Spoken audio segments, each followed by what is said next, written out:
우리가 사도신경의 신앙 고백의 내용들을 하나하나 살펴가는 가운데 있지요. 이제 사도신경은 크게 보면 세 성삼위 하나님께 대한 신앙의 고백으로 나누어집니다. 전능하사 천지를 만드신 하나님 아버지를 믿사오며 성부 하나님께 대한 신앙 고백이죠.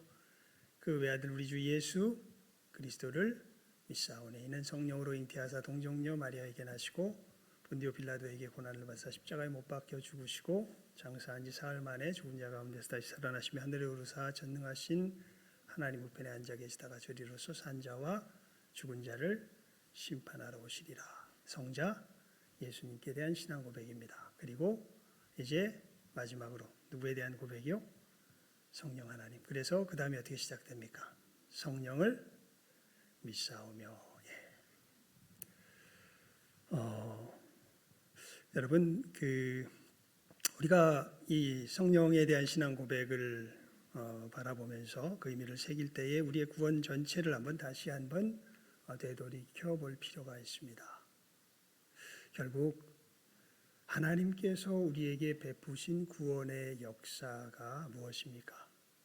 다른 것 아닙니다. 여러분, 요즘 우리 수요 예배 시간에 이 부분을 굉장히 자세하게 함께 나누고 있는데요. 다른 것이 아니라 하나님의 의의 나라에 들어가게 하신 것이 바로 하나님의 구원의 역사입니다. 잘 아셔야 돼요. 여러분, 우리가 이 예배의 자리에 나오며 우리가 정말 하나님 앞에 갖는 소원의 그 궁극적인 초점은 변할 수 없는 오직 이 한 초점이 사실은 우리들의 믿음의 표대가 됩니다. 다른 것이 아니라 어느 나라에 들어가는 것? 우리가 이제 예수 천국, 불신 지옥 이야기할 때 그러니까 천국이 사실은 어떤 나라예요? 의의 나라예요. 의의 나라. 의의 나라. 저도 오늘 깜짝 놀랐습니다.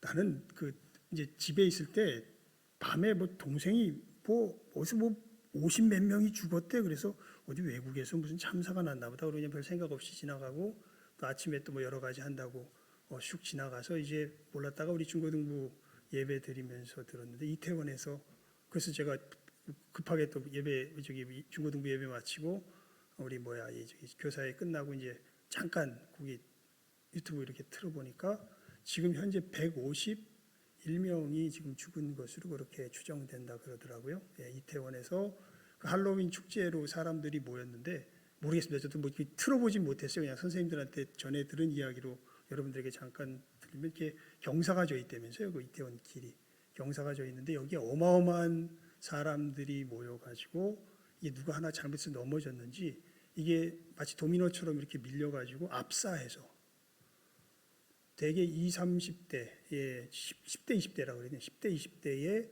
젊은 친구들 151명이 지금 압사해서 죽었답니다. 50몇 명이 지금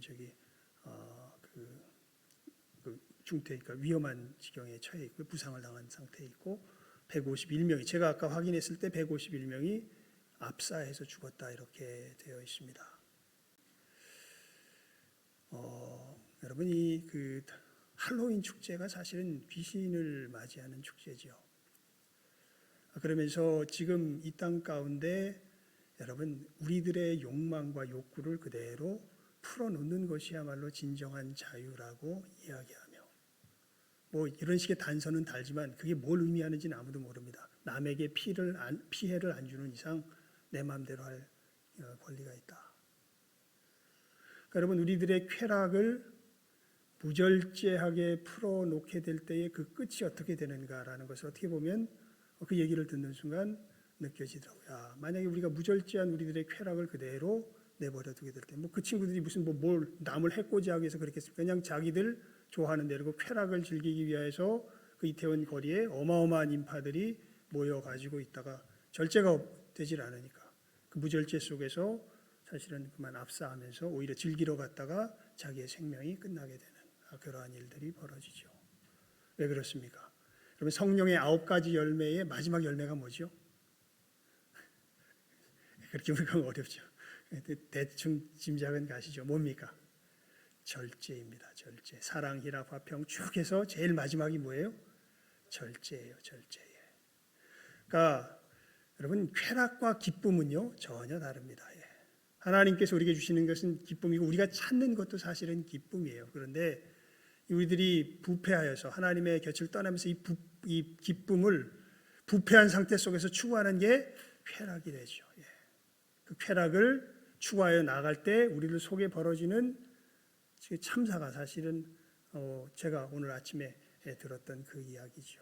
뭐가 사라지면서 뭘 할 수가 없어요. 절제를 할 수가 없습니다.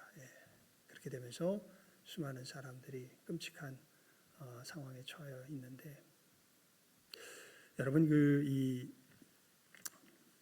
누가복음 13장 1절에서 5절까지의 말씀을 제가 한번 읽어드릴게요. 여러분 찾지 않으셔도 좋습니다. 제가 읽어드릴게요. 그때 마침 두어 사람이 와서 빌라도가 어떤 갈릴리 사람들의 피를 저희의 제물에 섞은 일로 예수께 구하니. 그러니까 빌라도가 아주 잔인하게 이 제물에다가 사람의 피를 섞었던 것 같습니다. 유대인들의. 대답하여 예수님께서 가라사대 너희는 이 갈릴리 사람들이 이같이 해 받음으로써 모든 갈릴리 사람보다 죄가 더 있는 줄 아느냐? 너희에게 이르노니 아니라. 너희도 만일 회개치 아니하면 다 이와 같이 망하리라. 또 실로암 망대가 무너져 치어 죽은 18사람이 예루살렘에 거한 모든 사람보다 죄가 더 있는 줄 아느냐? 너희에게 이르노니 아니라. 너희도 만일 회개치 아니하면 다 이같이 망하리라. 예수님 하신 말씀입니다. 그러니까 어떻게 보면 우리 시대의 정신을 지금 그 사건이 잘 보여주죠. 여러분, 하나님을 떠나 사람이 주인이 되어서 마치 사람이 모든 것을 통제하며 행복을 누릴 수 있는 것처럼 우리가 걸어가는 이 걸음의 그 끝이 어떻게 될까요? 깜짝 놀란 그 소식이 우리들에게 경종을 울려주는 것이지요. 다시 말씀드립니다. 여러분, 우리가 예수를 믿는 것은 어느 나라에 들어가기 위하여 믿는 것이라고요? 의의 나라에 들어가기 위하여 믿는 것이라고. 의의 나라. 그 의의 나라의 특징이 다른 것이 아니라 하나님 사랑과 이웃 사랑으로 충만한 것이고, 하나님 사랑과 이웃 사랑이 다른 삶의 모습이 아니라 하나님께서 우리에게 주신 십계명의 모습으로 사실은 나타나죠. 그런데 여러분, 우리는 죽었다 깨나도 그 의의 나라에 우리 힘으로 들어갈 수가 없습니다. 이 의를 갖추는 자만이 들어가는데 우리 힘으로 이 의를 갖출 수가 없습니다. 그래서 누가 오신 겁니까? 예수 그리스도께서 오셨죠. 그래서 예수님께서 우리의 의가 되어주셨죠. 이건 정말 신비입니다. 여러분, 예수님이, 하나님께서 우리를 어떻게 이 의의 나라에 들어가게 하셨냐면요, 우리들에게 의의 나라에 들어갈 수 있는 방법을 가르쳐 주셔서 들어간 게 아닙니다. 오히려 이런 식으로 이 의의 나라를 추구하는 종교는 불교입니다. 불교에서 중요한 건 부처가 아니에요. 불교에서 중요한 건 부처가 가르쳐준 방법입니다. 왜냐하면 부처가 그 방법을 통해서 나름 거기 천국도 아니지만, 사실 우리 엄밀하게 성경을 따서 보면 거기가 진짜 지옥이지만, 이것은 나중에 우리가 기회가 되면 이야기합시다. 하여간 일단 불교에서 이야기하는 극락, 무슨 이 해탈, 열반, 이것에 들어가는 방법을 누가 알려준 것이냐면 부처가 알려준 것이고, 그래서 불교에서 정말 중요한 것은 부처가 아니라 부처가 말해준 방법이에요. 그래서 그 방법을 그대로 따라하면 부처가 열반에 든 것처럼 누구도, 그 따라한 사람도 열반에 들 수 있다. 그게 불교의 가르침입니다. 그런데 교회의 가르침은 전혀 다릅니다. 교회의 가르침의 핵심은 누구세요? 예수 그리스도입니다. 예수께서 우리의 뭐가 되어주셨어요? 의가 되어주셨어요. 그래서 그 예수님을 맞아들이면 거저 우리가 어느 나라에 들어가게 돼요? 의의 나라에 들어가게 돼요. 그러니까 이 가르침의 차이를 우리가 분명하게 이해하고 있어야 됩니다. 전혀 달라요. 여러분, 세상 수많은 종교들은요, 다 너희가 열심히 해서 구원을 얻어라 이렇게 이야기합니다. 하지만 하나님께서 우리에게 주신 구원의 길은 전혀 예수님 안에서 주신 구원의 길은 전혀 다릅니다. 예수님이 우리 구원이 되어 주셨습니다라는 것이 교회의 가르침입니다. 예수님의 역사입니다. 어떻게 우리 구원이 되어 주셨는데요? 여러분, 우리가 의의 나라에 들어가려면 하나님의 죄인된 우리가 의의 나라에 들어가려면 그 자격을 갖춰야 돼요. 그 의의 하나님 편에서 맞는 자격을 갖춰야 돼요. 자격이 뭐냐면 두 가지입니다. 하나는 우리가 저질렀던 죄의 값을 뭐 해야 돼요? 치러야 돼요. 그리고 하나님 앞에 다시는 이 죄 가운데 거하지 않을 것이라는 의의 보증을 드려야 합니다. 근데 우리는 죄값을 치를 능력도 없고 더더욱이 의의 보증을 드릴 힘도 없습니다. 그래서 하나님이 예수님을 보내주셨고, 예수님께서 이 땅에 오셔서 십자가에 달려 죽으시면서 지옥의 고통을 맛보심으로 우리 무엇을 다 치르시고, 죄값을 다 치르시고, 부활 승천하시어서 죄와 사망 감세가 없는 그 영원한 의의 나라로 들어가시면서 우리 의의 뭐가 되어 주신 거예요? 보증이 되어 주신 거예요. 그러니까 그래서 여러분, 우리가 어떻게 구원 얻냐면요, 예수님과 연합함으로 구원 얻게 됩니다. 그래서 교회를 예수님의 뭐라 그러죠? 교회는 예수의 뭡니까? 몸입니다.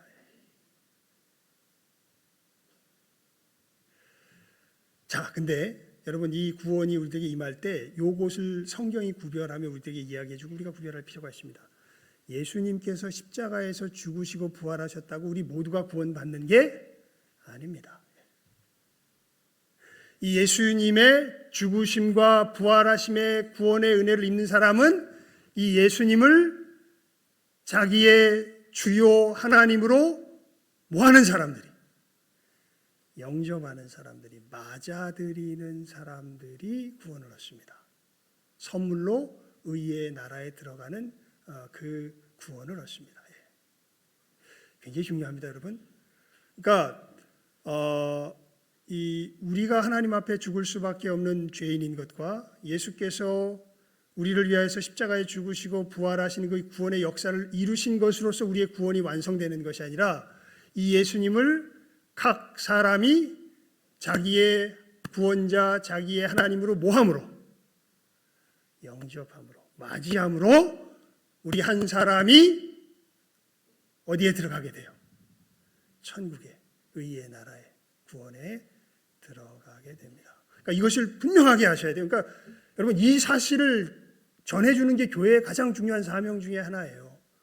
정말 이것을 전해줄 줄 알아야 돼요. 여러분, 그래서 우리 이제 내년부터는 우리가 열심히 전하는 것을 하려고 합니다. 하지만 다시 한번 우리 마음속에 이 사실을 분명하게 합시다. 이것이 계속해서 증거되고 전파되는 게 교회의 가장 본질적인 사명 중에 하나입니다. 우리가 어떻게, 그러니까 교회는요, 다른 것을 위해서 존재하는 것이 아니라 지옥에 들어갈 수밖에. 그러니까 그 할로윈 그 축제하면 결국 뭐가 돼요? 그 쾌락 따라 살아가면 결국 뭐가 돼요? 지옥이 되는 거죠. 멸망이 되는 거죠. 파멸이 되는 것이죠. 여러분, 진정한 생명이 있는, 기쁨이 있는, 평강이 있는, 사랑이 있는, 질서가 있고 모든 충만한 것이 있는 그 의의 나라에 들어갈 수 있는 길이 누구를 통하여서 열려요? 우리 주 예수 그리스도를 통하여서 열립니다. 다른 길이 없습니다. 이것을 누군가가 뭐 해야 돼요? 전해 주어야 돼요. 그러면서 이 부분, 아까도 말씀드렸죠. 예수님께서 십자가에 죽으시고 부활하셨다는 것으로 사람이 구원 얻지 못합니다. 그 예수님이 십자가에 죽으시고 부활하셨다는 것을 각 사람이 믿음으로 뭐 해야? 영접해야 이 사람이 구원을 얻습니다. 자, 근데 이 부분을 우리 성경을 찾아봅시다. 고린도전서 12장입니다. 고린도전서 12장 3절입니다. 고린도전서 12장 3절입니다. 우리 시작하면 읽습니다. 고린도전서 12장 3절 말씀. 시작하면 읽습니다. 시작. 그러므로 내가 너희에게 알게 하노니 하나님의 영으로 말하는 자는 누구든지 예수를 저주할 자라 하지 않고 또 성령으로 아니하고는 누구든지 예수를 주시라 할 수 없느니라. 아멘. 자, 사도 바울이 분명히 이야기합니다. 여러분, 앞에 얘기가 무슨 얘기냐면요, 예수님께서 십자가에 달려 죽은 사건은요, 유대인들이 보기에 예수님이 하나님께 저주를 받아 죽은 사건입니다. 왜냐하면 나무에 달린 자마다 하나님께 저주받은 자라고 신명기 말씀에 분명히 나와 있거든요.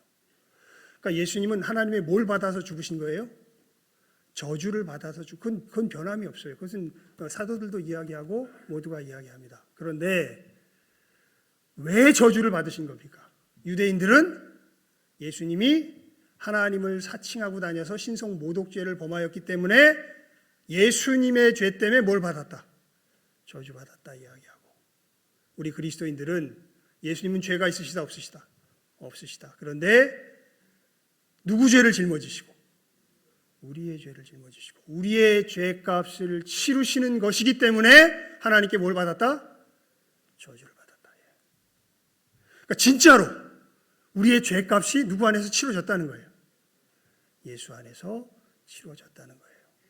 그러니까 이 얘기를 12장 3절 말씀이 이야기하는 겁니다. 그러므로 내가 너희에게 알게 하노니 하나님의 영으로 말하는 자는 누구든지 예수를 저주할 자라 하지 않고, 이것은 예수님 죄 때문에 죽었다는 게 아니라 성령으로 아니하고는 누구든지 예수를 주시라 할 수 없느니라. 그런데 예수님의 십자가의 그 하나님 앞에서의 저주받으심이 내 죄를 위한 것임을 예수님께서 이야기하셨잖아요. 여러분 마가복음 10장 45절 말씀 기억하세요? 인자에 온 것은 섬김을 받으려 함이 아니라 도리어 섬기려 하고 자기 목숨을 많은 사람들의 대속물로 주려 함이라. 예수님이 친히 말씀하셨죠. 내가 이러한 죽음을 죽어야 할 것이다. 그리고 정말 예수님께서 그렇게 죽으심으로 우리의 죄값이 다 치러졌다라는 이 이야기, 예수님께서 이루신 이 역사를 누군가가 정말 예수님께서 나를 위해서 십자가에서 죽으셨어요 라는 고백을 한다면, 이 이야기를 하는 사람은 누구로 말미암지 않고는 이 이야기를 할 수 없다. 우리 12장 3절 다시 한번 읽어볼까요? 시작하면 읽습니다. 시작.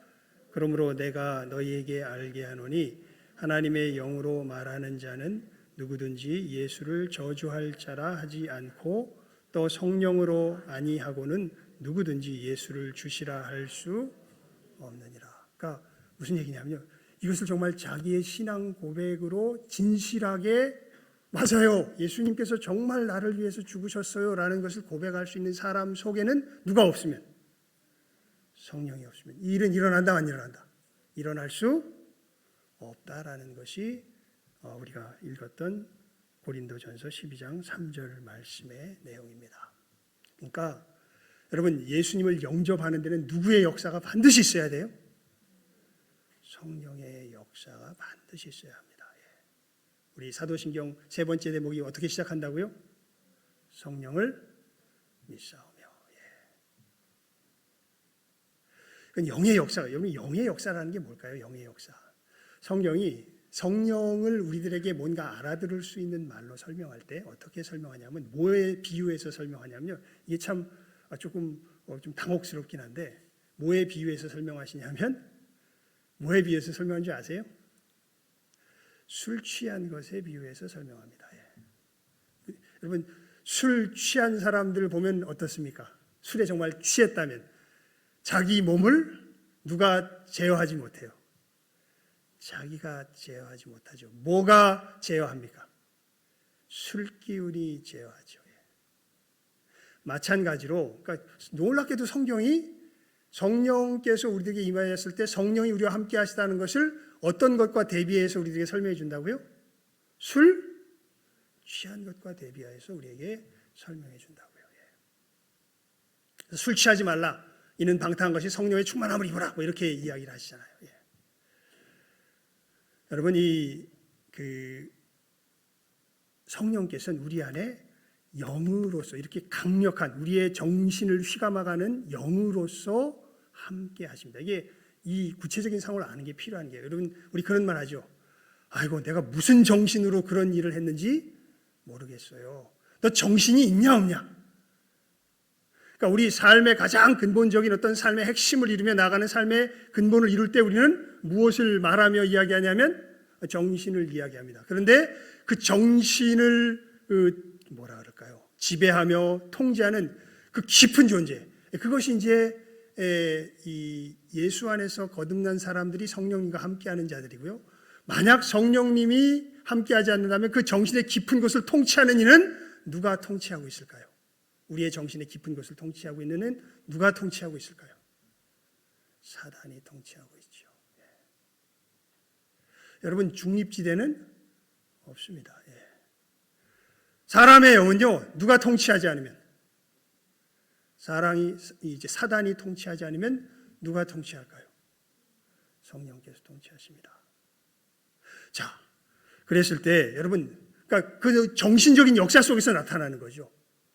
우리 정신 속에서 내가 정신이 있냐면요, 너 무슨 정신으로 그런 삶을 살아가니? 여러분, 이 공산주의자들은 무슨 정신으로 충만해요? 마르크스의 공산주의 정신으로 충만하죠. 예. 우리 이 시대를 살아가는 사람들은 무슨 정신으로 충만합니까? 자본주의 정신으로 충만해서 살아가죠. 예.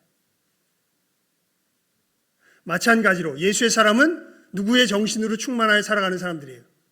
성령의 주시는 정신으로 충만하여 살아가는 사람들입니다. 그랬을 때 성령께서 주시는 정신의 특징이 뭘까요? 그것이 여러분, 우리가 오늘 본문 말씀, 우리 한번 오늘 성경을 읽었던 본문 말씀으로 돌아가 봅시다. 우리 특별히 14절 말씀 함께 읽습니다. 13절 말고요, 14절 말씀을 읽습니다. 14절입니다. 시작하면 읽습니다. 시작. 그가 내 영광을 나타내리니 내 것을 가지고 너희에게 알리겠음이니라. 여러분, 성령께서 내 안에 계시다는 것을, 내 정신을 주장하는 이가 바로 성령이시라는 것을 알 수 있는 가장 분명한 표지가 뭐냐면, 내 안을 주장하는 그 영의 역사가 누구의 영광을 나타낼 때, 누구의 영광을 나타낼 때? 예수님의 영광을 나타내. 성령은 누구의 영광을 나타내지 않아요. 자기 영광을 나타내지 않아요. 성령은 누구의 영광을 나타내세요? 예수님의 영광을 나타내세요. 예. 제임스 패커라는 우리 복음주의 위대한 그 신학자가 한 사람이 있습니다. 이 사람이요, 정말 이 성령의 역사를 잘 표현한 한 대목이 있어요. 뭐 어떻게 표현했냐면, 이분이 어느 유명한 성전이 좀 기억이 안 나네요. 어떤 역사적으로 유명한 성전을 한번 탐방하게 된 기회가 있었는데 마침 밤에 가게 되었다고 합니다.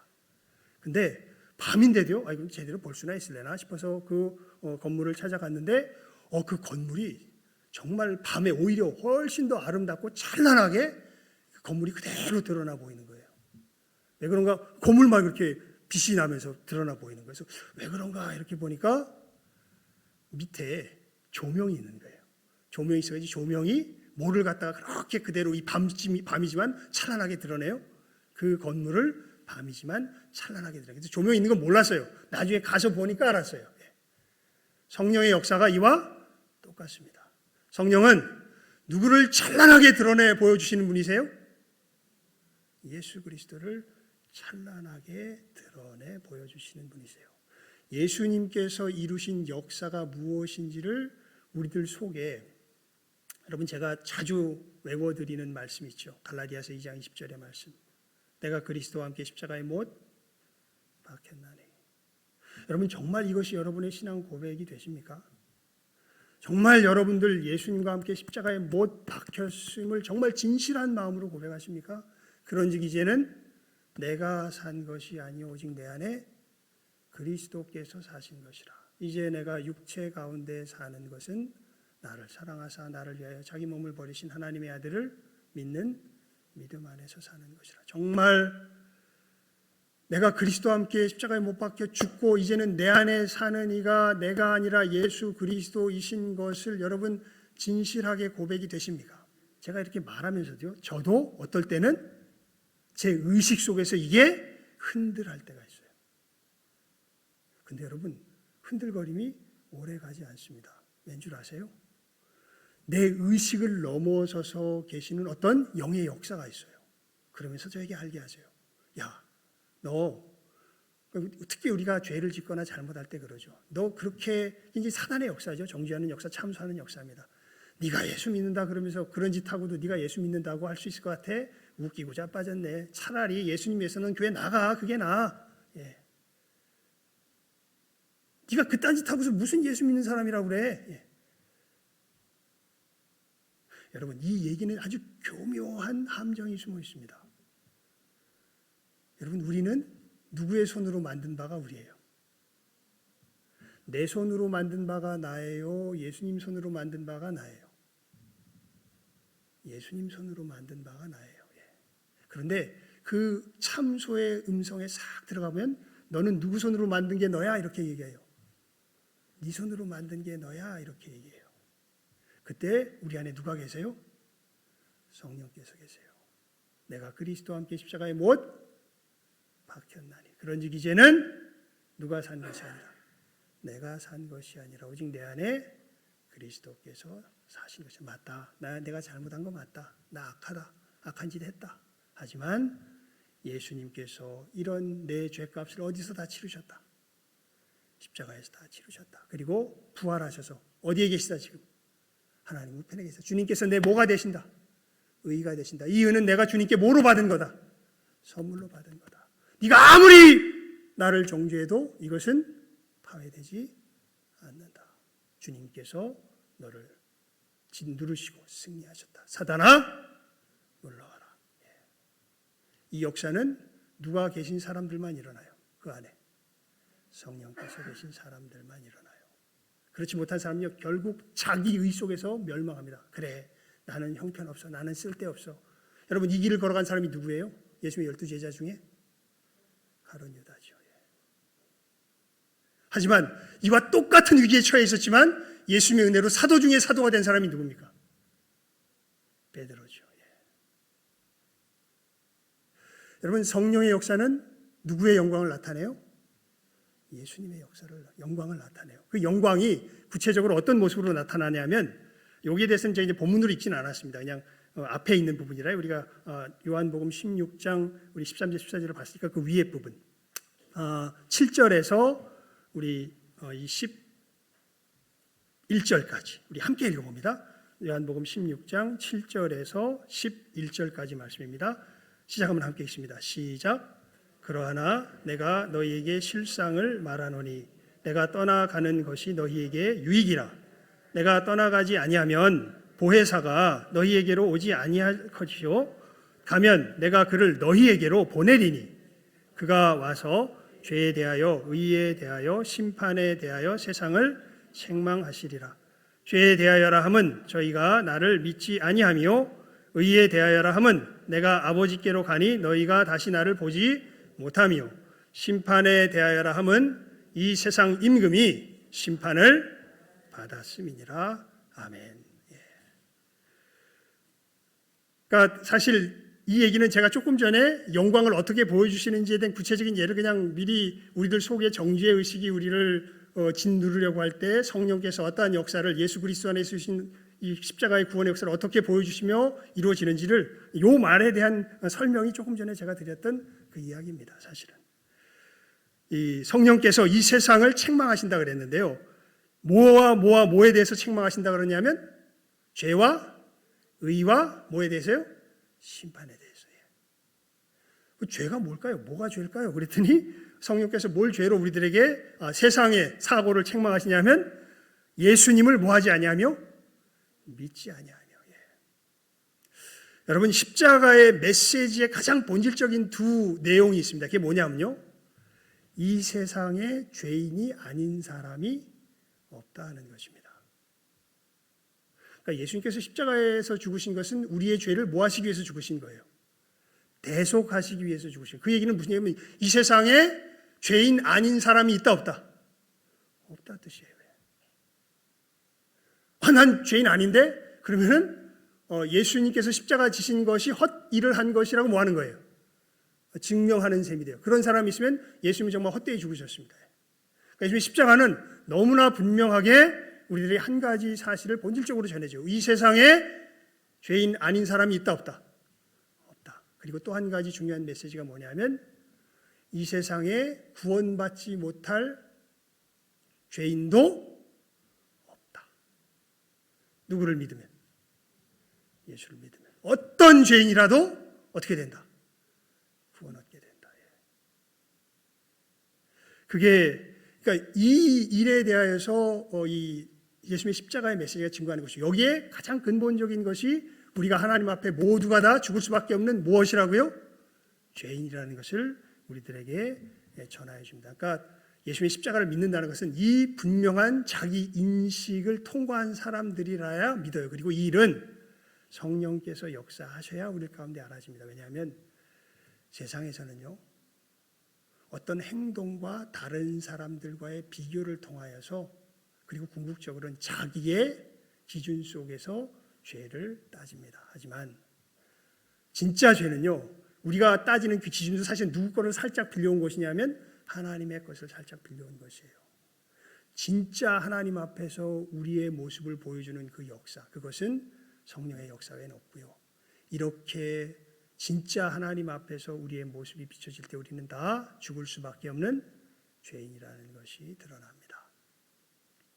자, 의에 대하여라면 내가 아버지께로 가니 너희가 다시 나를 보지 못하며. 여러분, 예수님께서 십자가에 죽으신 다음에 어떻게 되셨습니까? 부활 승천하셨죠. 예수님의 부활의 뜻이 무엇입니까? 부활의 의미를 제대로 하셔야 됩니다, 여러분. 부활은요, 단순히 죽었다 살아난 게 중요한 게 아니라 완전한 의의 나라에 들어가 버리셨다는 뜻입니다. 예수님이 우리를 자기 몸으로 만드셔서요, 어디로 완전히 들어가 버리셨어요? 완전한 의의 나라로 들어가 버리셨어요. 그래서 예수 안에 있는 사람들은 어디에 거하는 자들이 되는 거예요? 완전한 의의 나라에 거하는 자들이 된 거예요. 그래서 의에 대하여라 하면 내가 아버지께로 가니 너희가 다시 나를 보지 못하며. 이게 정말 좋은 일이에요. 예수님 그러시잖아요. 내가 곧 길이요 진리요 생명이니 나로 말미암지 않고는 아버지께로 올 자가 있다 없다? 없느니라. 그래서 예수님이 친히 우리를 자기의 몸으로 삼으셔서 누구에게로 가버리셨어요? 아버지께로 가버리셨어요. 의의 나라로 부활하셔서 들어가 버리셨어요. 그래서 우리의 의가 어떻게 된 거예요? 성취된 거예요. 그래서 이 예수님의 역사 속에서 우리가 무엇이 되었다? 의인이 되었다. 이게 신기하게 누가 계시는 사람은, 성령께서 계시는 사람은 어떻게 돼요? 믿어지는 거예요. 내가 못나도 아니야, 주님께서 내 죄값을 씻으셨어. 내가 잘 못하는데도, 아니 안 되는데도 예수님께서 이미 이루셔서 거기 가셨어. 죄송합니다. 이거 안 찾으려고 그랬는데 찾아봐야 될 것 같습니다. 로마서 4장 우리 한번 펴봅시다. 로마서 4장입니다. 로마서 4장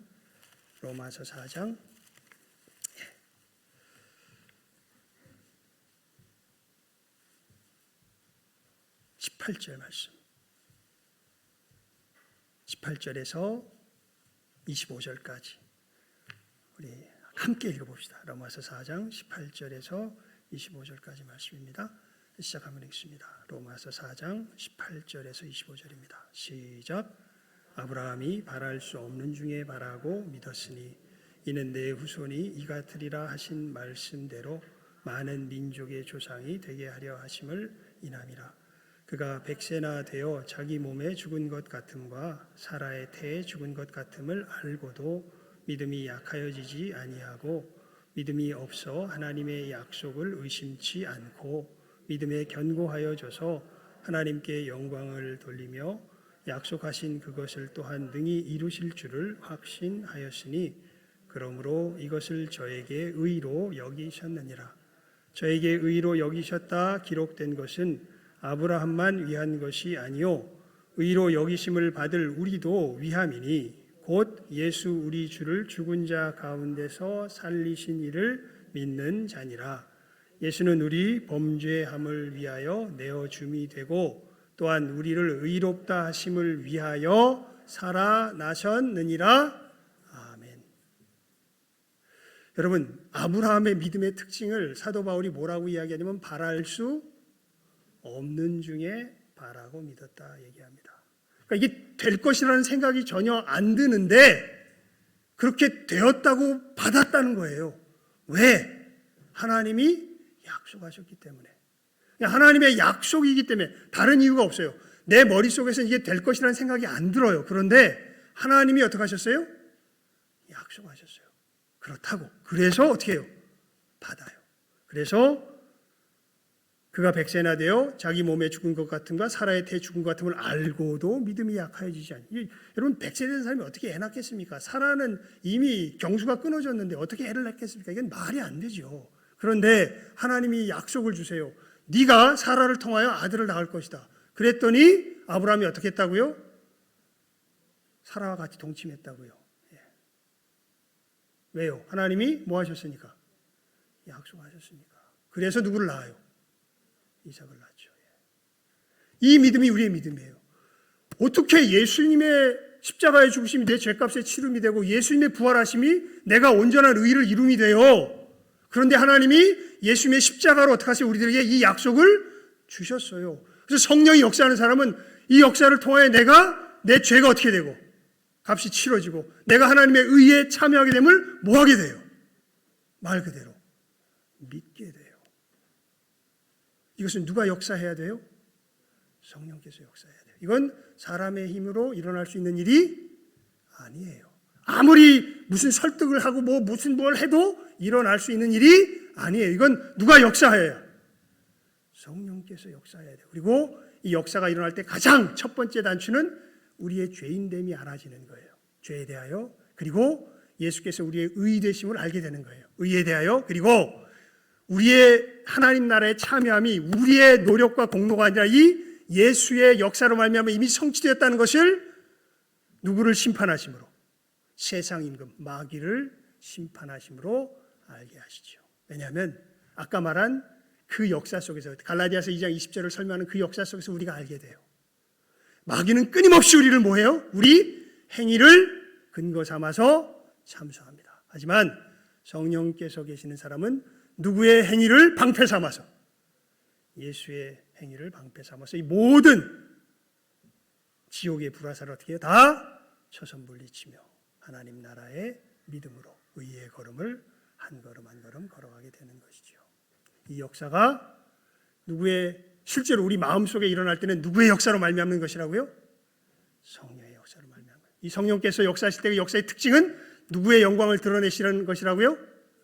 예수의 영광을 드러내시는 것이라고요. 그것은 곧 예수님께서 이루시고 행하셨던 모든 것들을 강력한 마치 술 취한 것처럼 우리 정신을 이끌어가는 그 강력한 힘이 되셔서 우리의 정신을 인도해 가시면서 역사하시는 이 성령의 역사하심 가운데 우리들 가운데 이루어지는 것을 우리가 고백하는 이 짧은 신앙 고백, 누구를 믿사오며?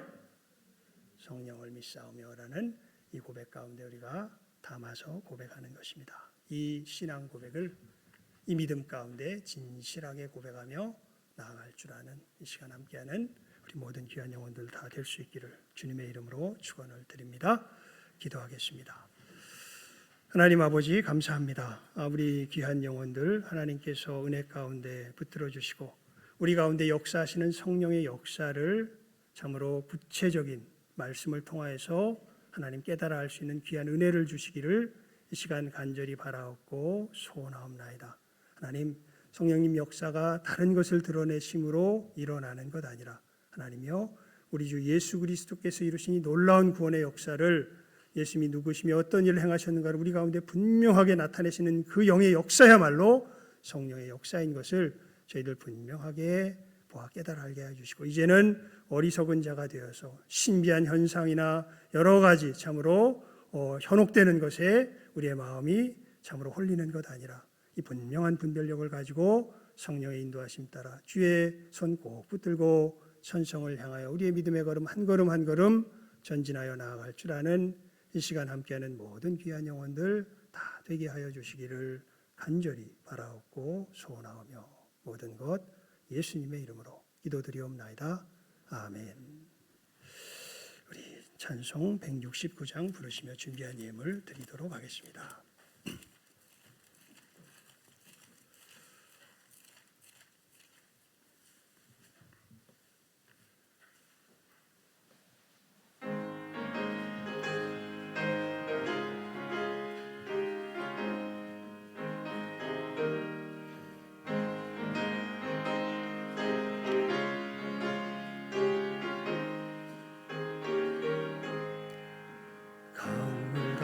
같이 흐르는 기쁨 성령 강림함이라. 정결한 맘 영원하도록 주의 거처 되겠네. 주님 주시는 참된 평화가 내 맘속에 넘치네. 주의 말씀에 거센 등랑도 잠잠하게 되도다. 나의 생명 소생케 됨은 성령이 하심이라. 모든 의심 슬픔 사라져 주의 평강 넘치네. 주님 주시는 참된 평화가 내 맘속에 넘치네. 주의 말씀에 거센 등난도 잠잠하게 되도다. 하늘에서 단비 내리고 햇빛 찬란함같이 우리 마음에 성령이 많이 주님 보내시리라. 주님 주시는 참된 평화가 내 맘속에 넘치네. 주의 말씀에 거센 등강도 잠잠하게 되도다. 생명신에 넘쳐 흘러서 마른 광야 적시니 의의 열매 무르익어서 주수를 기다리네. 주님 주시는 참된 평화가 내 맘속에 넘치네.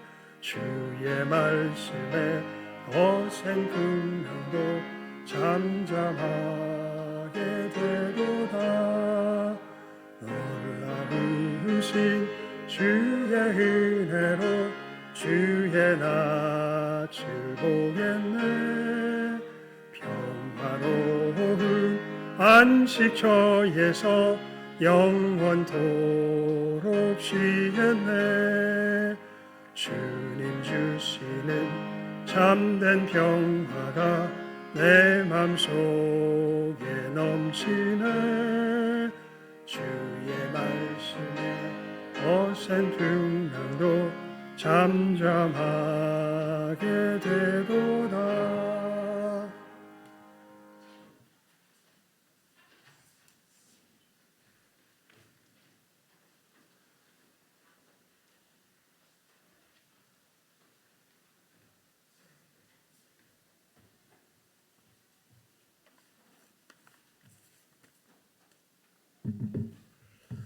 봉헌 기도드리겠습니다. 하나님의 말씀을 듣고 결단하는 봉헌의 시간을 갖습니다. 저희들이 예물 드림과 같이 우리들의 어떠한 상태의 마음이든지 주의 보혈의 은혜 앞에 내어드리는 결단이 있는 귀한 복된 이 봉헌의 시간 되게 하여 주시옵소서. 주의 성령께서 우리를 매만져 주시도록 우리의 마음을 여는 귀한 결단이 있는 귀한 이 시간 되게 해주시기를 간절히 바라옵고 소원하오며 모든 것 예수님의 이름으로 기도드리옵나이다. 아멘. 교회 소식란을 봐주시기 바랍니다. 예배 후에 우리 12시 45분에 우리 부서장 모임 소예배실에서 모이도록 하겠습니다. 내년 중점 계획을 준비해서 보고해 주시면 되겠습니다. 그리고 우리 전도의 감사 찬양 대회 조금 급한 감이 있지만 그래도 우리 참 코로나로 인해서 우리가 함께 교제하는 시간들이 많이 없었는데요. 이번에 부족한 가운데서라도 우리가 감사 찬양 대회를 준비하면서 함께 교제하며 하나님 앞에 감사의 제목들을 찾아서 우리가 또 감사하는 시간 갖기를 원합니다. 지정곡이 이번에는 있습니다. 교회라는 연평한 씨가 지은 곡인데 우리 사무실에 가면 제가 악보를 복사해 놨으니까 여러분들 각 전도에서 필요한 만큼 복사하다가 또 이렇게 쓰시면 되겠습니다. 그리고 자유곡은 감사를 주제로 이제 이게 중요하죠. 우리 각 전도 부서에서 정말 하나님 앞에 이러한 부분들이 돌이켜 보니까 감사하다는 그 감사를 주제로 한 그 찬양을 하되 아마 시간이 지정곡까지 하고 자유곡까지 하게 되면은 많이 걸릴 것 같으니까 최대한 2절만 찬송이든지 찬송이 찬송가라서 4절까지 가사가 있다면 2절만 우리들의 감사를 잘 표현할 수 있는 그 2절만 딱 뽑아가지고 하시면 되겠습니다. 그리고 우리 지금 요람의 사진이 조금 엉망이잖아요. 막 이렇게 찢어서 붙이고 이렇게 돼 있고 또 새롭게 할 필요도 있어가지고 이번에 아마 우리 그 전도회 감사절 찬양대 하면서 사진도 찍고자 하니까 우리 전도회 모든 회원들 잘 독려해가지고 여러분들 함께 잘 모여서 우리 함께 감사 찬양하며 우리 또 모임도 한번 정비하는 그러한 시간을 갖고자 하니까요. 그래서 안나도 준비해 주시기 바랍니다. 안나는 다 모든 것을 뺐었는데 안나도 이번에 사진도 찍고 하니까 준비하시고 지정곡이 아마 힘들 수 있어요. 안나는 그래서 안나는 지정곡 안 해도 됩니다.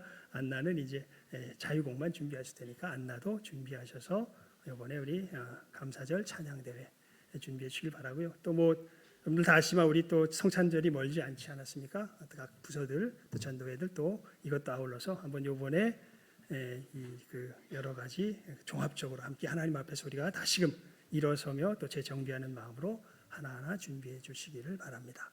오늘 요한 모임은 그래서 쉬도록 하고요. 그리고 청년부 모임은 여전히 예배 후에 식사 시간에 함께 모이도록 하겠습니다. 그리고 구역장 모임 오후 예배 후에 모이도록 하겠습니다. 이상 광고를 마칩니다. 우리 다 같이 자리에서 일어나셔서 주기도송으로 폐 찬송 드리고 축도로 예배 마치도록 하겠습니다.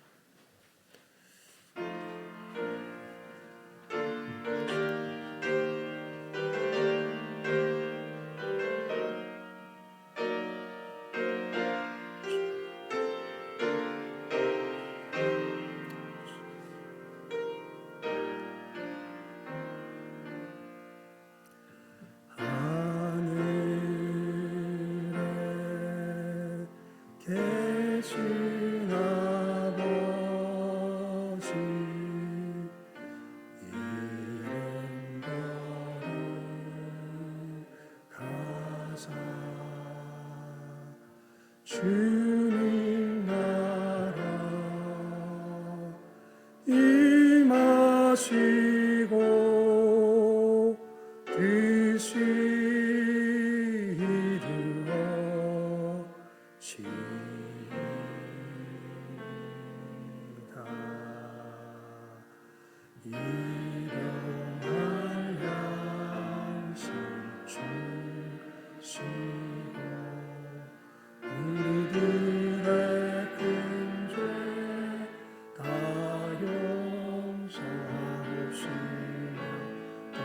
시험에 들게 마시고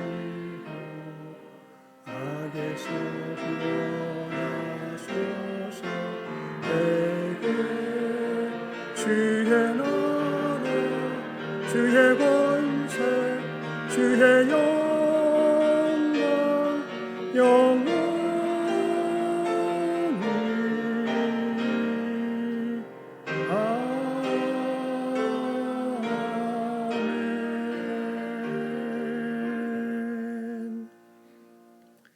지금은 우리 주 예수 그리스도의 은혜와 아버지 하나님의 사랑하심과 성령님 감화 감동 교통하심이 우리가 예수님을 영접하고 주의 이 은혜의 역사 위에 살아가는 것이 성령께서 내 안에 계시며 감동하심의 결과인 것을 이제는 알며 성령님과 동행하며 성령을 믿으며 참으로 그 인도하심 따라 힘차게 천성을 향하여 나아가기로 결심하는 모든 귀한 영혼들 위해 이 시간 함께 머리 숙인 복된 영혼들 위해 이제로부터 함께 있을지어다.